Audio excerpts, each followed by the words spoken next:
Alright, boys. Cummins update only. I'm gonna quit getting off on tangents. Oh, okay. Let's see what we got done yesterday.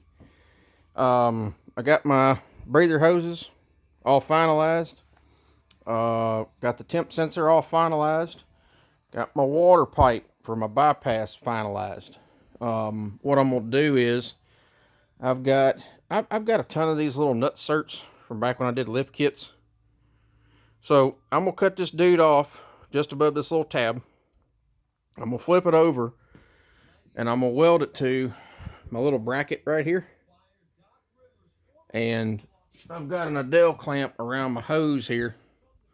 She'll end up bolting kind of about like this. Ought to come out pretty good. Everything up front's finalized. This is all tight and everything. Got my oil feed for my turbo done. I really don't like that it lays on the manifold, but this stuff's pretty good. So I got that all finalized. I did not pull the damn cooler off. I got ahead of myself. Forgot about it. I got my adjustable boost elbow in my turbo. And this fitting was originally pointed straight out. And I didn't like how it, pointed out this way. So I ran my boost line under. Keep it out of the way. Got that one finalized. That's all done. What else did I do? Seems like not much work for how much time I spent on it. And then, of course, I forgot yesterday when I was playing with the charger, I still don't have hardware to finish bolting it up, so I need to get hardware. What else did I do? Finalize that plug. I started playing with injector lines, and back when I originally built this truck, I don't know, it's been like 10 years now. I had bought a set of oversized fuel lines, and I never was really happy with them. I like the performance they give me, which it didn't seem like much, but they suck. They were way too much money for what you get out of them. They don't fit worth a damn. All of them either touch each other or touch the valve covers or rub the head. And because they're stainless, they're really hard to bend without cracking. And I've already replaced 3 lines in the time that I've had them on there. So I'm gonna eliminate them. They're not worth it. They're too much hassle. They don't fit. They just suck. So I've got this that I've got to go through, figure out which one's which, clean them up, clean them out, make sure they fit right, and clamp them all together. That's going to be some time-consuming crap right there. I did talk to Keating yesterday. They're supposed to take the front. They do a run of front covers at one time, like 15 or 20 of them to the anodizer. I think it said end of next week or something like that. So it's going to be a little while longer on that. But since I've almost got everything finalized, I need to go ahead and do my oil cooler and get an oil filter on it. And I can fill the engine with oil and go ahead and prime it with my prime pump.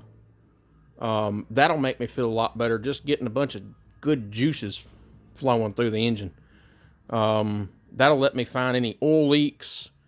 I mean, I won't be able to see front and rear main, stuff like that until I get the thing running.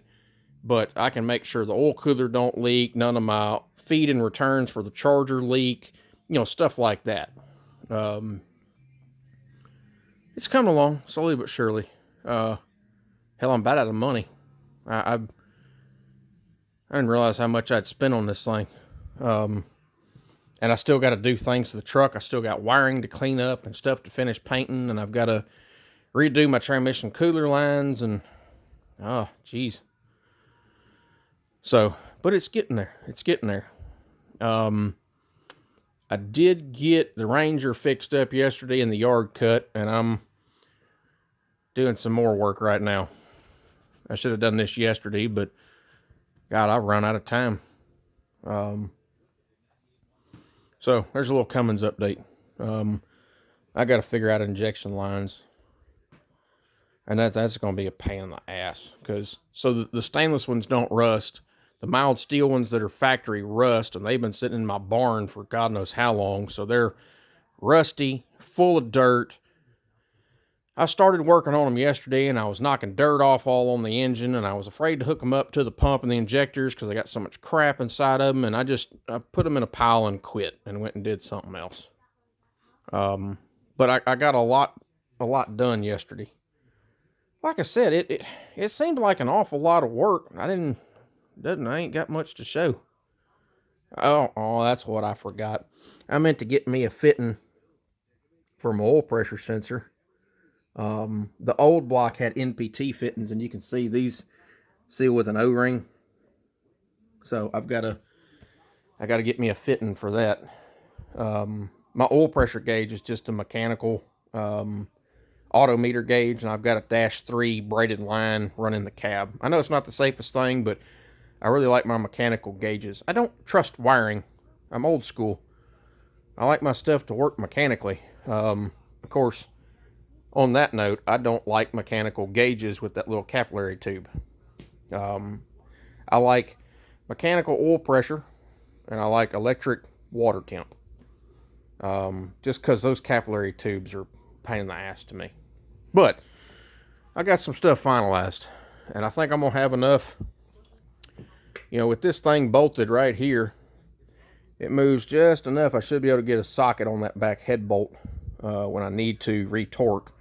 Because, like I've said before, I'm going to build like a little run-in stand, and I'm going to fire this dude up on the floor, get it hot, get it half broke in, then I've got to retorque the head, set the valve lash, and I don't want to have to pull water pipes off to do that, because when I set it up, I'm going to, set it up with a radiator in front of it. Maybe not a fan, but I'll at least have coolant going through it so I can actually get it up to an operating temperature and get all the fluids running through it.